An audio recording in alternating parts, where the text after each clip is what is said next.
Magandang araw po mga ka-apple. So, andito po kami ngayon sa Farm Extension 2 ng ating orchard. And as of now, nagtatanim na rin po kami ng medyo mainit po ngayon.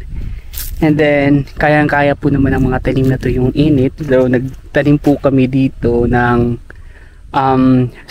grapes. So, and sa likod ko, napakagandang view. And then, ayan, ito po yung tinanim namin na grapes. So ayan, meron po nagtatanim yung sa pagtatanim po, kailangan po natin talagang sukatin yung area na ating pagtataniman. Gaya nitong ginagawa ko, ayan, meron po tayong nabiling long, ang tawag dito, long measuring tape. So usual kasi hindi tayo familiar dun sa pagsusukat ng ating area na pagtataniman, kasi gusto nating mapadali, pero importante rin po talaga tayong magsukat kasi doon natin ma-determine kapag ka nagtanim tayo kung sa ilang halimbawa sa isang hektarya meron tayong sukat na 2x2 na planting distance.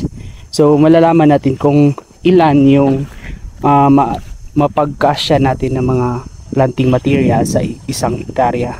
So gaya nitong ginagawa ko sa grapes is ang planting distance na ginawa ko is nasa mga 2 meters.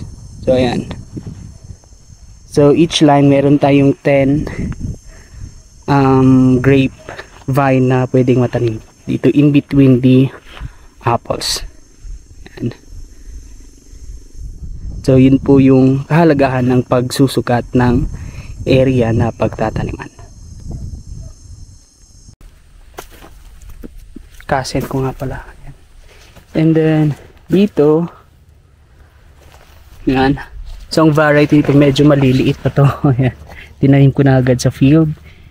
Yan, napakadali naman po nitong mabuhay. So talisman, ang color po ng fruit is yellow. And then natikman ko na rin po ito.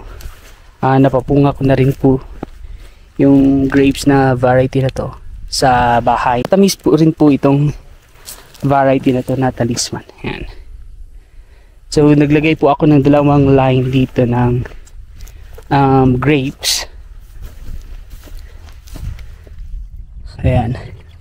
In between the apples kasi gagawin ko po itong pangsemelya ng ating grapes dito sa farm. Hindi na tayo magpapatubo doon sa nursery kasi medyo malayo. So at least dito sa farm meron na rin pong sariling puno ng mga grapes or vine ng mga grapes na pwede nating pagkunan ng plant material soon kapag ka nag-extend po tayo dito sa area. So ayan. So ang tinatanim po sa grapes usual is yung mga cuttings kasi mas madali pong mamunga yun. And then pwede rin po tayo mag-graft doon.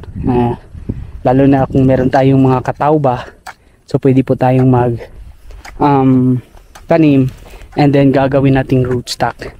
So itong mga grapes na to are table grapes. So meron tayong Arcadia, meron tayong talisman, meron tayong Baikonur, meron din po tayo yung witch finger na soon itatanim din po natin dito sa area. So ayan. So yun po yung mga tinatanim ko dito, mga fruits, kasi pag ang farm mo lang masyadong fruit, medyo kapag ka nag-visit ka po sa farm, wala kang makain. So kapag ka nag-incorporate po tayo ng mga fruit trees and gaya nitong mga tinatanim ko, so kapag ka nag-visit po tayo sa farm, marami tayong makakain. So ayan. So andun sa ibabaw, meron na rin po yung mga apples dyan na nakatanim and nakagraft. And then dito sa may bandang baba, nag-incorporate tayo ng 2 lines of grapes. Ayan. Para maging source ng planting materials. Ayan. So yun lang. Thank you.